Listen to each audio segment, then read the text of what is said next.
Well, ladies and gentlemen, fair dinkum, fair dinkum.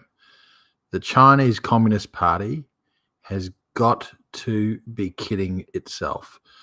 This is the headline in the Australian right now. Morrison offers Hong Kongers path to residency in wake of new laws. But look down here.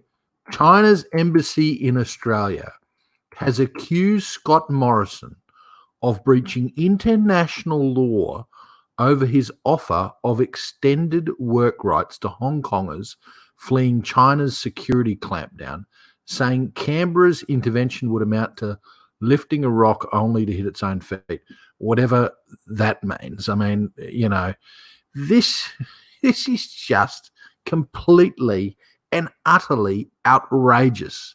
The Chinese Communist Party, I mean, what chutzpah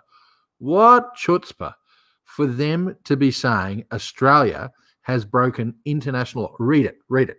Sorry, that way. Read it. They say that we, Australia, Scott Morrison, actually, the Prime Minister, has broken international law. What for? For allowing residents of Hong Kong to find a pathway to citizenship in Australia. And you know what? These residents of Hong Kong, they love freedom, they love democracy, they hate communism. Welcome. Come one, come all, come set up businesses, employ Australians, because that's what these guys do best over in Hong Kong is get things done, particularly when it comes to business.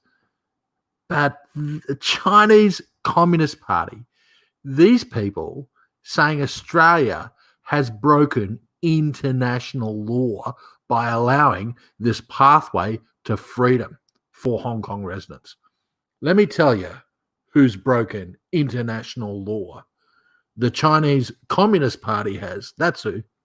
Under the International Declaration of Human Rights, it is clear that expression of political freedom, expression of political beliefs is a fundamental right, a fundamental human right. What has the Chinese Communist Party just done? What have they just done? They've stripped that right away from every Hong Kong resident. You know what? They actually signed a legal agreement with the United Kingdom, with Great Britain, saying that they would not do that. They would not erode freedoms. And yet they're accusing us, Australia, of breaking international law.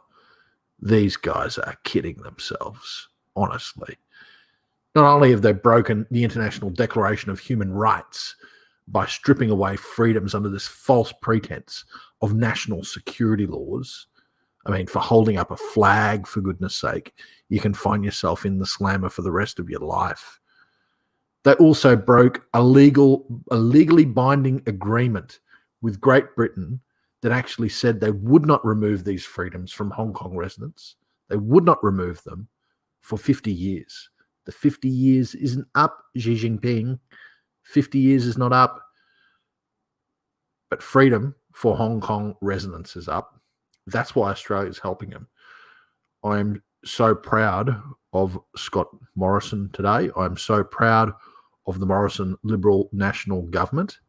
I'm so proud of Australia for opening up its doors to these people who are going to be escaping the jackboots of the Chinese Communist Party. But what a joke for these clowns to say that we have broken international law. But anyway, the Chinese ambassador, he's smoking what he's growing. Quite honestly, he's smoking what he's growing. To say something like that, he has to be.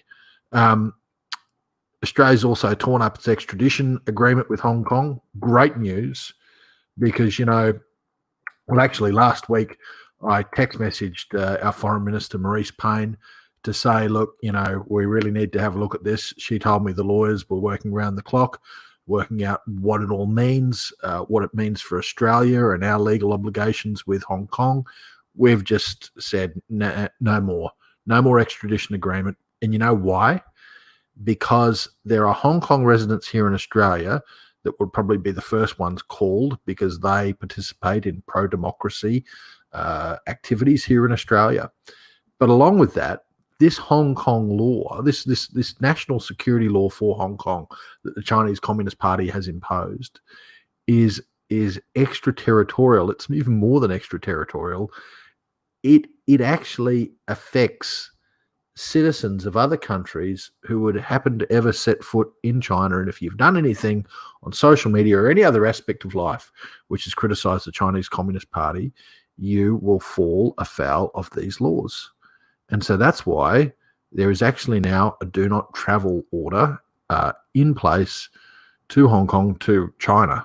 I mean, we are warning now as a government that if you go to Hong Kong, you could, or you go to China, you could pretty much be picked up off the street and jailed, kidnapped by the Chinese Communist Party.